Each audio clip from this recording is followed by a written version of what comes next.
Hello guys, welcome po sa Encourage 888. Ang reading na ito ay para sa entertainment at personal na reflection lamang. So gamitin lamang yung mga mensaheng tutugma sa iyong situation. So ito na lang yung gagamitin kong card.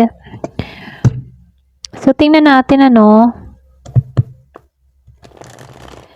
yung hindi makalimutan ng taong ito about sa'yo, sa mga alaala ninyo, okay? Sa mga pinagsamahan nyo, ano yung hindi niya nakakalimutan sa'yo? Give me the message. Ano ba yung hindi niya nakakalimutan sa'yo?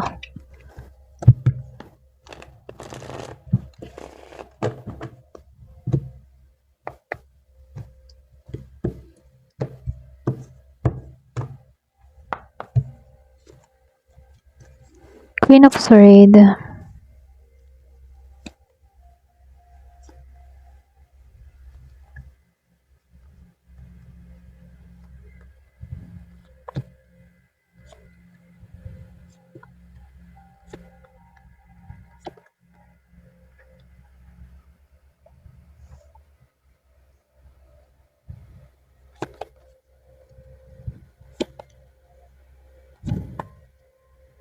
So, dito meron akong nakitang Libra, Aquarius, Gemini.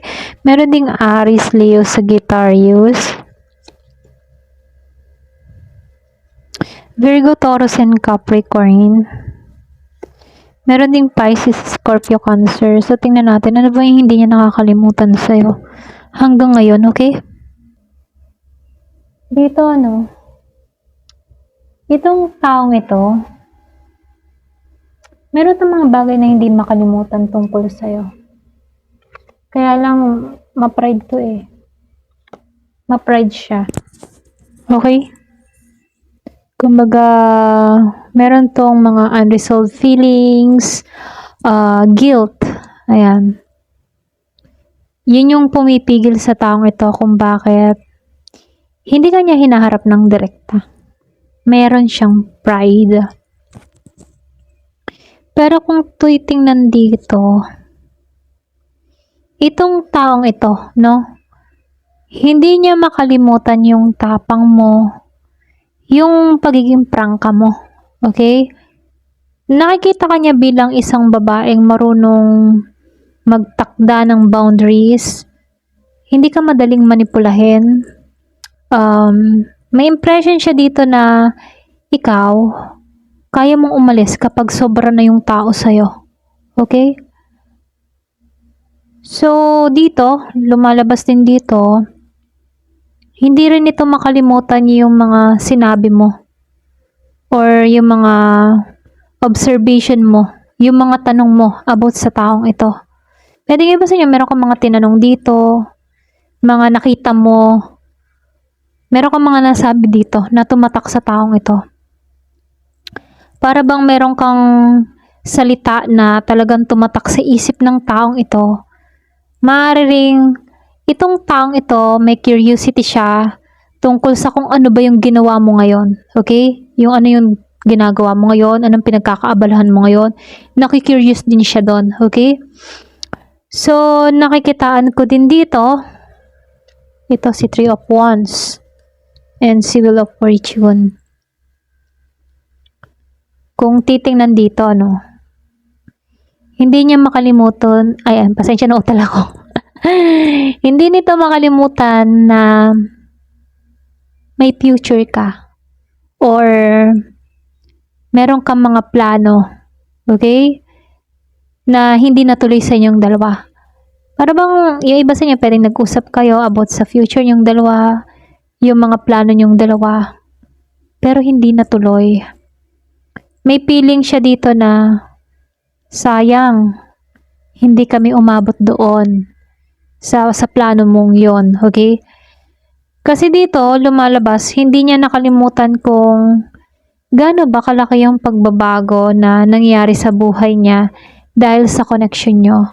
Para bang malaki yung naiambag mo din sa taong ito eh. Para bang nagbago din siya pamula nung nakilala ka, no? Para sa kanya, hindi kasi ordinaryo yung encounter na nangyari sa inyo. Hindi ordinaryo na bigla kayo nagkakilala, bigla kayo nagkasama. May mga ganun siya, no? Para bang hindi ordinaryo na pinagtagpo kayo. Okay? Maybe yung iba sa inyo, nafe-feel ng tao na to na destiny mo siya, ganun. Destiny ka niya, parang ganun.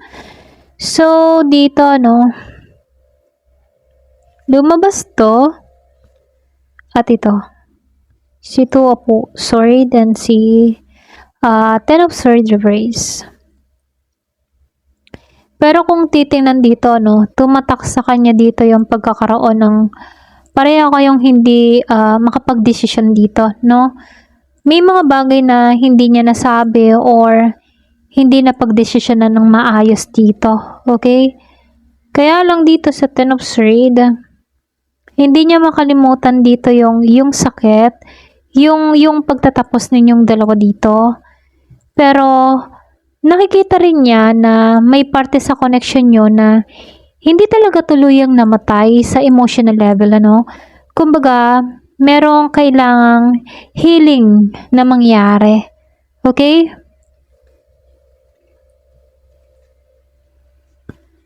So, lumabas ito, si Page of Wands at itong si Nine of Wands. Okay?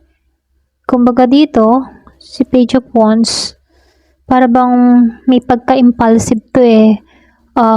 Merong immature, pwedeng naging immature yung action, lalo-lalo na sa communication.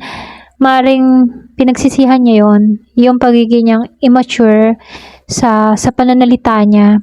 Para bang meron siyang ditong pagkakataon na gusto niya sanang gumawa or magsabi ng something pero nauwi siya sa maling timing, ano?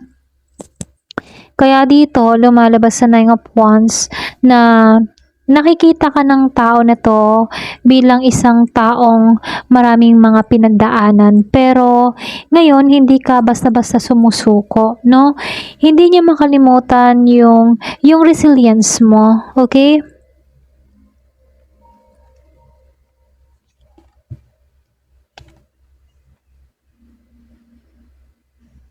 So, dito, ano, excuse me po, medyo namamaos na tayo kakasasalita. So, dito, ano, sa Six of Pentacles, ito yung pinakamalakas. Merong imbalance. Hindi niya makalimutan na parang hindi naging pantay yung effort, ano. Hindi naging pantay yung attention. Or pwede rin hindi naging pantay yung pagbibigay sa relasyon. Okay? Sa relationship. Posible, itong tao na to, alam niyang may pagkakataon na mas marami kang ibinigay, mas marami kang effort na ibinigay sa taong ito. Alam mo yun? Pwede nga iba sa inyo, ikaw talaga yung bumuhos talaga ng effort hanggat kaya eh. Kaya lang, itong taong ito, pwedeng nanaya. Nanaya sa'yo, ganyan. Kaya dito, ito yung pinakamalinaw na memories. Yung feelings na dapat masaya, alam mo yun. Dapat masaya yung future nyong dalawa. Andun yung emotional happiness. Maring may moment siyang naiisip na pwede sana kaming maging masaya, kaya lang. May kaya lang eh, okay? Pwede sana kami ganito, si Ten of Cups, kaya lang nauwi sa lahat ng ganito, okay? Nawala. Nawala lahat. Parang ganun. Nasayang lahat. Ganyan. Kumbaga, itong tao na to, marami siyang napanghihinayang. So, dito, no, Ace of Cups and si Three of Pentacles. Kung tutusin, hindi kanya makalimutan kasi bihira yung tulad mong totoo. Totoong magmahal, totoong nandyan palagi. Hindi ka nakalimutan ng tao na to. Lalo-lalo na yung emotional connection mo, yung pag-aaruga mo, yung concern mo, hindi niya nakalimutan yon. May mga bahagi sa puso ng tao na to na kinikilala niya, okay, na dapat naging sincere siya sa nararamdaman niya. Kumbaga, dapat naging affectionate siya sa'yo, okay? Dapat ibinigay niya yung nararapat sa'yo, mga ganon. So, lumalabas din dito na hindi niya rin makalimutan na hindi kayo naging maayos yung teamwork, okay? Sa lahat ng pagkakataon, no? Pwedeng kayo, nagkaroon kayo ng away, kaguluhan, nagkaroon kayo ng problema. Hinayaan niyo yung problema, yung sumira sa connection ninyo, okay? So, nakikitaan ko dito, meron dito kasing problema. Pwedeng sa cooperation, pwedeng sa communication, pwede sa pagkakaintindihan, ano. Pwedeng yung isa dito, hindi siya nakipag-communicate ng maayos, hindi siya nagpaliwanag ng maayos, ganon. Para bang naging kulang sa cooperation dito, okay? Yung iba sa inyo, no, pwedeng meron kang person dito na hindi siya nakipag-communicate sa'yo ng maayos. Para bang hindi niya tinulungan na maayos talaga yung relasyon. Okay? So, dito na lumalabas si Ace of Pentacles at si King of Pentacles dito. So, dito, meron din naman tumatak sa kanya rito. Pwedeng yung opportunity na nasayang. Yun yung tumatak. Para bang may chance pa sana, kaya lang hindi nagtugma, no? Kumbaga, may chance na magsimula sana sa something stable, pero hindi na napangalagaan, okay?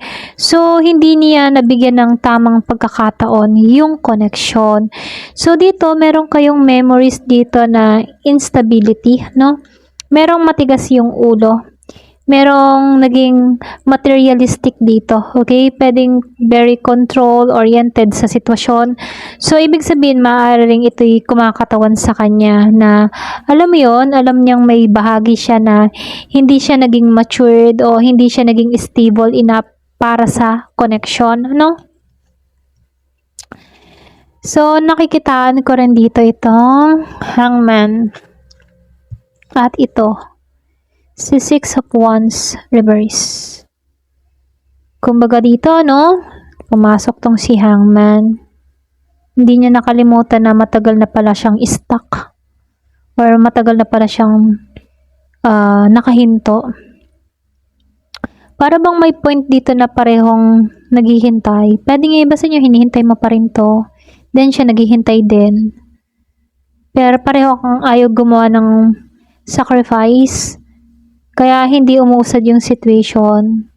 Ayaw bawat isa na mag-adjust. Ayaw isa sa inyo na manguna. Okay? Pwedeng may pride. So, lumalabas na meron kasing tinamaan yung ego dito. Ego wounds. Kumbaga, hindi niya makalimutan yung pakaramdam na natalo siya. Na hindi siya yung napili or sabihin na hindi niya nakuha yung validation na gusto niya mula sa'yo. So, nakikitaan ko dito, natamaan yung ego din ng taong ito. Nasaktan din siya, okay? Yun yung mahirap kapag tinamaan yung ego. Okay? So, nakikitaan ko din dito sa The Sun at itong si Five of Wands sa Pride. Nakikitaan ko dito, ikaw mismo yung naging source ng happiness ng tao na to. Ikaw yung naging magandang memories niya, no? Hindi ka niya makalimutan dito sa The Sun. May moment ka na kapag naaalala ka niya dito, hindi puro sakit. May warm, saya at genuine. Maganda yung alaala mo sa taong ito. Hindi ka niya makalimutan dito. Hindi rin makakalimutan ng tao na to yung may mga away kayo, may mga tension, may mga kompetisyon. Para bang may eksena kayo na paulit-ulit na bumabalik sa isip niya. Dahil hindi naging simple lang yung connection ninyo. Meron pa rin hindi bumibitaw, ganon. Kumbaga merong hindi makalilimot sa alaala, ganyan. So may feelings dito ng apology. Yung iba sa inyo, merong gustong humingi ng sorry, kaya lang hindi niya maipahayag ng maayos. Hindi niya alam kung paano ba lalapit sa'yo. Meron siyang emotional immaturity. Kumbaga, para bang may gusto sana siyang sabihin or iparamdam, pero alam mo yun, hindi niya nagawa sa tamang paraan. Pwedeng hindi siya magaling sa paghingi ng sorry. Merong tao kasing ganun eh. Yung bang nahihiyang magsabi ng kanyang nararamdaman. Nahihiyang sabihin yung kanyang saloobin, ganun. So, meron kang person dito na pwedeng may pride din, kaya hindi niya kayang humingi ng tawad kahit yun yung gusto ng puso niya. Alam mo yun? So, hindi ka niya makalimutan dito. Ikaw kasi, ikaw yung nagbigay sa kanya ng magandang experience, ano? Ikaw kasi, natatandaan niya kung paano ka naging matapang sa sitwasyon. Hindi ka madaling kontrolin, ano? Lumalabas naman dito sa umpisa pa lamang dito sa Queen of Swords. Kumbaga, genuine ka. Genuine yung yung pinaramdam mo dito. Hindi ka naging fake sa iyong emosyon. Nakikita ko dito, may posible sana na maging masaya kayo sa future. Pero, alam mo yon, pati yung opportunity kasi nasayang din eh. Kasi nagkaroon kayo dito ng imbalance. Nagkaroon kayo ng away, conflict, mga bagay na hindi ba nasabi, no? Kung nasabi sana, di sana okay pa rin kayo, no? Kumbaga, yung reading nito, maganda sana yung kahihinatnan, ano. Nagkaroon lang kayo dito ng emotional memory, okay? Meron siyang naaalala about sa'yo, okay? Kumbaga, nagpapakita lang din to ng realization. Para bang meron tong napagtanto-tanto, may mga bagay siya na sana ay naibigay sa'yo or hindi niya para bang hindi niya nahawakan ng tama ikaw, okay? Ayun, hindi ka niya makalimutan. Para bang meron siyang isang bagay dito na pwede sana maging maganda yung kahihinatnan, ano, pero hindi napangalagaan. Pwedeng hindi kanya napangalagaan. So, nakita ko yung 1717. Ayan. So, hanggang dito na lamang po. Thank you for watching. Love and peace.